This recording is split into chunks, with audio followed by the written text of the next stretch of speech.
Not fight a war against Russia in Ukraine. Direct confrontation between NATO and Russia is World War III, something we must strive to prevent. No one wants World War III. But some lawmakers think that President Biden has been maybe a little too cautious in his approach to Russia's war in Ukraine. On Friday, 15 members of Congress sent this letter to the White House urging the president to take more decisive action to aid Ukraine and punish the Kremlin. The bipartisan group of lawmakers want additional sanctions levied against Chinese businesses with a connection to Russia, quote, in order to best ensure that Russia is unable to find a means of offsetting its exclusion from US and European markets and banking systems. The letter also asked Biden to help secure more aid for Ukraine by communicating, quote, the necessity of multilateral humanitarian assistance to our allies and partners around the world. And perhaps most controversially, the letter says that we should find a way to facilitate the transfer of MiG fighter jets to Ukraine, a move that descended into chaos last week when Poland prematurely announced the US would be taking care of the handoff before the Pentagon firmly rejected it, claiming it ran too high a risk of escalating tensions between NATO and Russia. Look, it's a difficult tightrope to walk. Russia has already warned that jets or other weapons sent from NATO into Ukraine would be legitimate targets for their attack.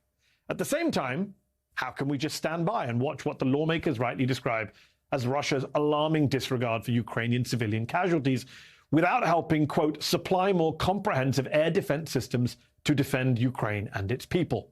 A good question. Joining me now to discuss, one of the signatories of that letter to President Biden, Congressman Jason Crow from Colorado, a member of the House Armed Services Committee who served in Iraq and Afghanistan as an Army Ranger. Congressman, thanks for coming back on the show tonight. This letter urges the U.S. to help Poland transfer fighter jets to Ukraine. How can you be sure that won't cross Putin's invisible line and start a third world war, God forbid? Well, good evening, Matey. Good to have you be back on your show tonight. Well, here's a couple of things that I wanted to start by saying and making really clear. The first is the administration has done a very, very nice job of managing this and supporting the Ukrainians so far. But this war is far from over. And without more, the Ukrainians will not win this war unless we up our support and change the nature of our support. So now is not the time to take a victory lap. You take a victory lap when you win a battle, when you win the war. And we are not there yet. So more has to happen and be done. Otherwise, the Ukrainians will slowly be attrited and slowly lose this over time in the face of a far superior Russian force. Everything in war has risk. There's risk to action, but there's also risk to inaction. There's risk to doing nothing. And the risk of not changing the nature of our support, not upping it, that risk is the Ukrainians will most assuredly eventually lose and be overwhelmed by the Russians. And that has risk for European security, has risk for the United States, has risk for democracy. So, yes, we can't be sure about Putin's motivations or how he's going to respond, but we should not allow Vladimir Putin to have veto power over the nature of support that we provide to Ukraine.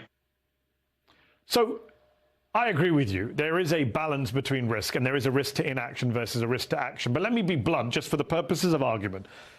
Critics of yours would say, the risk to inaction is maybe tens of thousands of Ukrainian dead. Maybe, God forbid, horrifically hundreds of thousands of Ukrainian dead. The risk to action is maybe the end of human life on planet Earth. Yeah, I don't see a material difference between providing MiG-29s and or more advanced air defense systems. Now, what we shouldn't do is get tied up and focus solely on the types of weapons. What the focus should be on is capabilities. What capabilities do the Ukrainians need to defend themselves and to tip the balance of this war more in their favor? They need to achieve air superiority or to prevent the Russians from achieving air superiority. And to do that will require a change in the type of support we're providing. That can be done with MiG-29 fighters. That can also be done with SA-7 and SA-10 air defense missiles and an increase in support to regional-based air defense systems that the Ukrainians desperately need at this point. So there are ways of getting this done, but we do need to change that. Otherwise, Vladimir Putin will eventually, over the long term, continue to press his advantage, which is a far superior force. Congressman, you make a fair point about, where you draw the line on the MiGs. You mentioned air superiority as well. Do you extend that argument about risk and inaction and where you draw the line also to the argument over a quote-unquote no-fly zone, or what others are calling an aerial combat zone? Well, I've long said that a no-fly zone is untenable, and I agree with the president that we shouldn't send combat troops into Ukraine and be in the position of NATO or United States troops or assets directly in combat with Russia. And that's what that would mean, right? Actually, achieving a no-fly zone means we send our fighters up in the air over Ukraine. We shoot down Russian jets. That would create war with Russia, and I disagree with that. But we should do everything short of that to make sure the Ukrainians win. And that is providing all of the equipment and weapons necessary for the Ukrainians to win. And I just do not see a material difference between providing Stinger missiles, SA-7s, Javelins, everything we provided, and providing MiGs. These are all defensive capabilities, all of them are, because Ukraine is on the defensive. They're fighting for their survival. All of these will be used for the defense of Ukraine. It's a fair argument. I guess none of us, thank God, can see into Vladimir Putin's dark mind and decide where he draws that line in terms of intervention. Let me ask you this, Congressman. If Russia does succeed in occupying Ukraine, what does the conflict look like from there? Are we looking at a possible years-long, decades-long insurgency, the kind of insurgency you fought against in Iraq? Yeah, Russia is not ready for this. It's very clear that they made faulty assumptions. They didn't think they were going to meet resistance. They didn't think the Ukrainian military and the Ukrainians themselves would rise up and fiercely fight back in the way that they have been. They've been taken by surprise. That's why their invasion has been stumbling and bumbling and very brutal to their military, where the Ukrainians have been able to slow it down significantly to date. So this is going to be ugly for them. They have a force of 200,000 soldiers. Now, on average, about 20%, maybe 30% of any given force is actually a combat force. The rest are support services, logistics and supplies and maintenance. So maybe the Russians have 60 to 80,000 combat troops at max ready and at their disposal. And they're going to try to conquer and to actually occupy a country the size of Texas with over 40 million Ukrainians. They can't do it. And that includes several cities in excess of 1 million. Urban fighting is brutal. It absorbs combat power. During the invasion of Iraq, I was a young infantry lieutenant leading a platoon of paratroopers in some of the toughest battles, urban battles that we had during that invasion. And it just soaks up infantrymen. It soaks up armor units. They do not have the forces at their disposal currently to get this done. And that's why he's looking to Syria. That's why he's actively looking around the world to what few friends he has to help supplement his force. Congressman, there's a conspiracy theory that's starting to get some traction here, especially online. The theory claims, without any real evidence, that the U.S. was developing a weapon or a virus in secret biolabs across Ukraine, a claim that Russia is now pushing too. Your former colleague in the House and another veteran of Iraq, Tulsi Gabbard, was pushing a version of that theory on Twitter over the weekend. What do you say to her? Yeah, this is just crazy stuff. I mean, we are in an era of disinformation and misinformation and conspiracy theories. We deal with it with QAnon. We dealt with it on January 6th.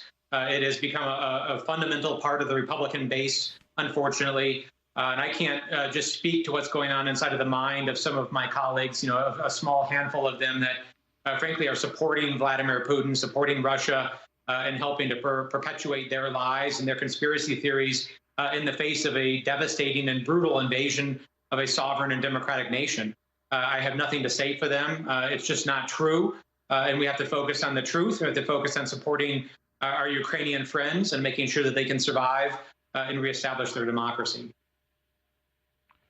One last question for you, Congressman. Does the U.S., or doesn't the U.S., let me frame it that way, have a much greater responsibility to help Ukrainian refugees, and not just Ukrainian refugees, but refugees across the board? The Biden administration just recently decided to revoke the use of Title 42 against unaccompanied minors at the southern border, but they're still using Title 42, this Trump-era Stephen Miller devised ruling that prevents anyone from claiming asylum at the southern border. They get ejected immediately because of COVID, apparently, under Title 42. So I just wonder, shouldn't we be taking in more Ukrainian refugees and basically looking again at our entire refugee border policy? Yeah, the answer is undoubtedly yes. There's just no other way to talk about this. I mean, I represent one of the most diverse districts in the nation. Nearly 20% of my constituents are immigrants or refugees who are born outside of this country. I have over 160 languages and dialects spoken in my district. And what I know is it's a source of great strength, that we are stronger and more vibrant and a better community as a result of the contributions of those immigrants and refugees. And America is at its best, and we are strongest when we open up our doors to those who are escaping oppression, escaping danger, and trying to reestablish our life. We have never regretted in the history of our country doing that. We've always been better off doing that. And there are opportunities to do that everywhere in the world, and there's opportunities to do that right now. So I'm going to continue to push the administration to raise the refugee cap and do everything necessary to make sure we're opening our doors to Ukrainian refugees and refugees from around the world. Congressman Jason Crow, we'll have to leave it there. Thank you for your time tonight. I appreciate it.